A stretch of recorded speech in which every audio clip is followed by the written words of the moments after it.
ఫట్మని cut చేస్తే all India level Hercules of Indian cinema Baahubali, భారతీయ cinema Baahubali, Mister Perfect ప్రభాస్తో cinema అనగానే అస్సలు భూగోళం బద్దలైంది ఇండస్ట్రీలో ఆ న్యూస్ వచ్చిన రోజున.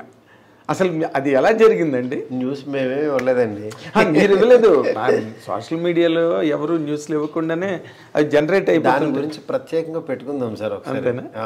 4 ముక్కలు చెప్పండి. ఇప్పుడు మీరు ఎందుకు వచ్చింది, ఎలా వచ్చింది అని మాట్లాడింది కానీ, but what is your experience? There is lot of expectation around. అదే సార్, అది ఆ సినిమా స్టార్టింగు ఎండింగు దాని గురించి చెప్పాలనంటే అదొక పెద్ద గ్రంథం. అదొక పెద్ద గ్రంథం. అదేంటంటే అది ఇంత సింపుల్ గా మాట్లాడే విషయం కాదు. నెక్స్ట్ దాని స్టార్ట్అప్ అలాగే ఉండాలి, దాని ఎండింగ్ అలాగే ఉండాలి. అది చెప్పే విధానం గ్రాండియర్ ఇన్ ద సెన్స్ అంటే మీరే అంటున్నారు ఇవన్నీ ఇన్ని చేశారు, దీని తర్వాత స్పెక్టాక్యులర్ గా మీరు ఆ రేంజ్ లో చేస్తున్నారు. అల్టిమేట్ ప్రాజెక్ట్ కదా అది. ఇట్లాగా సరదాగా ఇలా జరిగిందండి అని అలా అనలేం. ఎందుకంటే దానికి ఆయన ఏమి నమ్మాడు, నాలో ఏం చూశాడు, మా ఇద్దరం కలిపి మేమేం ప్రపంచానికి చెప్పదలుచుకున్నాము, ఆయన ద్వారా నేనేం చెప్పదలుచుకున్నాను, ఇవన్నీ ఒక పెద్ద ఇది ఉంటుంది. అవునండి. దాన్ని యాక్చువల్గా డెఫినెట్గా ఏదైతే ఎక్స్పెక్ట్ చేస్తారో దానికి 1% ఎక్కువ ఇస్తాను తప్పించి 1% కూడా తగ్గించినని మాత్రం ప్రామిస్ చేస్తాను. Very nice. అది వెరీ నైస్. ఎందుకనంటే వేరే వాళ్ళకి ఆయన వాల్యూ ఎలా తెలుసో నాకు తెలుసు. వేరే వాళ్ళకి ఇప్పుడు చాలామంది అనుకుంటారు ఫ్యాన్స్ కానీ వేరే వాళ్ళు కానీ యాక్చువల్గా మా హీరోతో ఎలా తీస్తాడో, ఇతని దగ్గర నుంచి ఎలా అనుకుంటున్నావు, ఇవన్నీ ఎక్స్పెక్ట్ చేస్తున్నావు, ఇవన్నీ ఎలా అనుకుంటారో వాళ్ళకంటే 1% ఎక్కువే ఉంటాను నేను. అలా ఎక్కువ ఉంటేనే యాక్చువల్లీ ఈ స్థాయిలో ఉండగలుగుతాను. ఇది మీ ఫ్యాన్స్ అవ్వచ్చు, వేరే వాళ్ళు అవ్వచ్చు, మళ్ళీ హీరోకి అది నచ్చజెప్పి ఆడియన్స్కి ఏం కావాలో అది ఆయన దగ్గర నుంచి డ్రా చేసి వీళ్ళకి ఎలా చూపించగలుగుతున్నాం, ఆ మీడియేషన్ నేను ప్రాపర్గా చేయగలుగుతున్నానా లేదా, ఆ పాత్రని నేను చేయగలుగుతున్నానా లేదా అనేది నా మనసాక్షికి తెలుసు. అది త్వరలో మీకు తెలుస్తుంది. అదే అంతే సింపుల్. కానీ ఒక చాలా వెరీ వెరీ ఇంట్రెస్టింగ్ ప్రాజెక్ట్ అండి ఇది. ఎందుకంటే ఓ పక్కనేమో అవతల మీకు కాదు, నాకు కూడా ఇంట్రెస్టింగ్ కదా. మరి మీకు ఇంట్రెస్టింగ్ కాదు సార్, మీకు అసలు ఇప్పుడు అది చాలా పెద్ద సావనీర్ అంటారే. అవును, ఇట్స్ బిగ్ సావనీర్ సార్. ఒకటే సార్, బిగ్ సావనీర్ అనుకుంటే అది బిగ్ సావనీర్ సార్. అది ఒక పని అనుకున్నాం అనుకోండి, అది 18 అవర్సే కష్టపడతాం సార్. ఇప్పుడు సీఎంకైనా 24 అవర్సే, normal వాడికైనా 24 అవర్సే.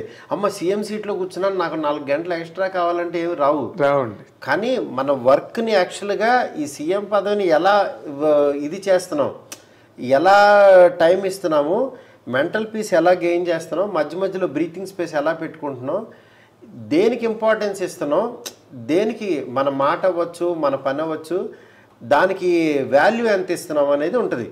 Value of the work అంతే. ఇప్పుడు నేను ఆ ప్రాసెస్లో ఆ పొజిషన్లో కూర్చుని ఇప్పుడు దీనికి ఎంత టైం పెట్టాలి, ఇక్కడ ఎంత ఎఫర్ట్ పెట్టాలి, దీనికి ఎంత వాల్యూ ఇవ్వాలి అని చెప్పి అవి చూస్తున్నాను నేను. ఓకే, అంతే.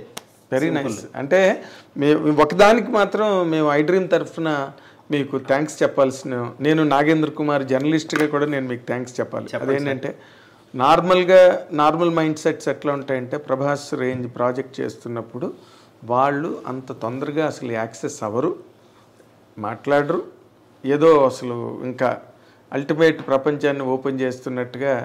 కానీ మీరు అందుకే నేనేమో ఓపెన్ చేయలేదు, దాని గురించి ఏం చెప్పలేదు. బట్ యాక్చువల్గా నేనేంటంటే జనరల్ ఐడియా చెప్పాను మీకు అంతే. అవునండి, నేను దేనికి థ్యాంక్స్ చెప్తానంటే ఈ టైంలో కూడా మాకు టైం ఇచ్చి థ్యాంక్ యూ చక్కగా మీ ఎక్స్పీరియన్సెస్ అవన్నీ కూడా అంటే నాకు తెలిసి ఈ రోజు వరకు ఇంత విరివిగా, ఇంత వివిడ్గా మీరు ఎక్కడ మాట్లాడలేదు. అవును, మీ ఆలోచనలు, మీ అభిప్రాయాలు ఇంతలా ఆవిష్కారం ఫాలో అప్ సార్.